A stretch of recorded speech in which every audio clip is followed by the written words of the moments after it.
او د پښتنو غیرت تر دغه حده منمه چې په سپق ځمکه د کمزوري رور نه ډز وباسي. د باچا خان فکر قام ته رسول دي په حجرو او جوماتونو باندې ګرځه منیر جانه و به ایمانه به علمانه ګرځه ګرځه په ملکونو باندې ګرځه.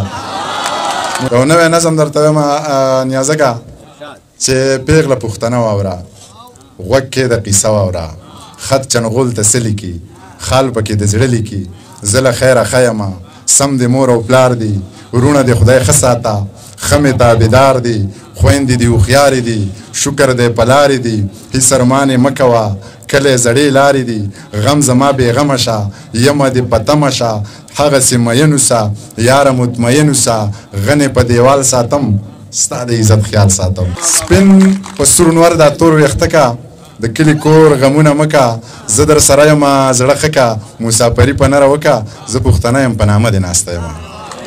یو ډېر دروند او د دې خاورې هغه انګریزي کې ورته وایي سسټینبل وایس، هغه آواز چې هغه ډېر زیږ دی، ډېر کلک دی، ډېر مستقل مزاجه دی او ډېر ښه شعر تخلیق کو. ستاسو په احترام کې د بونیر د سردرو د نمیر هغه ګل چې دنګ دی، جګ دی، غر دی، نر دی، منیر بونیري صاحب دپاره ډېر احترام، ډېره مینه، ډېره مینه، ډېر احترام. ډېر محترم منیر بونیري صاحب.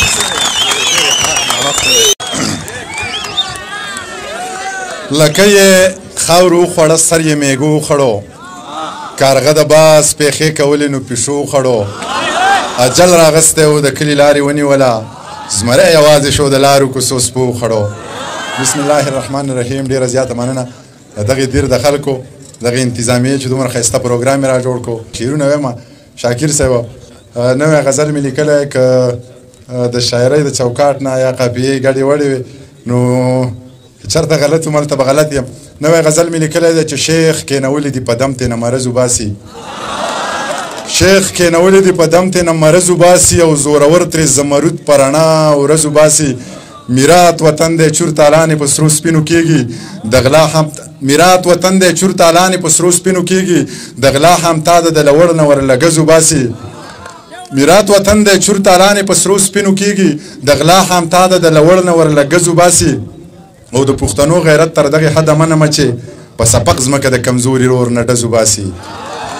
د پښتنو غیرت تر دغې حده منمه چې په سپق ځمکه د کمزوري رور نه ډز وباسي. ژوند پکې کېږي نه او هر څوک جنګ پرست خو نه وي، د دې وطن نه خلک خپې په دې غرض وباسي. که خدای ته پاتې کولې او باران یې کوو، د تنورونو د لوګي نه به وریځ وباسي. منیره ماته د ډاکټر اسرار یو شعر رایاد شي. مننه. که خدای ته پاتې کولې او باران یې کوو، د تنورونو د لوګي نه به وریځ وباسي. منیره ماته د ډاکټر اسرار یو شعر رایاد شي، په تنهایۍ کې چې هوا د ور نه درز وباسي. دغه بل غزل درته وایم ابصره چې لکه باز په لوړو غرونو باندې ګرځه، سور د خلکو په ذهنونو باندې ګرځه. یو بې سره لیونی دی مرید شوی، اوس د پنجو په سرونو باندې ګرځه. واپسې د زړه د کوره وتی نشي، په څلورو دیوالونو باندې ګرځه. د باچا خان فکر قام ته رسول دی، په حجرو او جوماتونو باندې ګرځه. د باچا خان فکر قام ته رسول دی، په حجرو او جوماتونو باندې ګرځه. منیر جانه و به ایمانه به علمانه ګرځه ګرځه په ملکونو باندې ګرځه. منیر جانه و به ایمانه به علمانه ګرځه ګرځه په ملکونو باندې ګرځه. نیازک خانه نور راله ونه خورې مازغه خراب یم، نور راله ونه خورې مازغه خراب یم، لکه د خپل ګډ وډ ویښته خراب یم. څه که نظر په ښایستونو غر کړم، څه ګورې ستا د لاسه زړه خراب یم. څه که نظر په ښایستونو غر کړم، څه ګورې ستا د لاسه زړه خراب یم. ما سره مه ګرځه چې سم پاتې شي، ښه درته پته ده چې زه خراب یم. ما سره مه ګرځه چې سم پاتې شي، ښه درته پته ده چې زه خراب یم. کېدای شي ستا د مرګ نه پس ښه شمه، کېدای شي ستا تر ژوندانه خراب یم. صابر صاحب وایي دغه سړی د محفل رنګ ته ګوري، اوروي څه هم یې غزل راوړی هم یې قصیده راوړی. مخې ته ملګري شعرونه نه اوري او ما چې څومره شعرونه وي بس دغه ډېره مینه او ډېره مننه.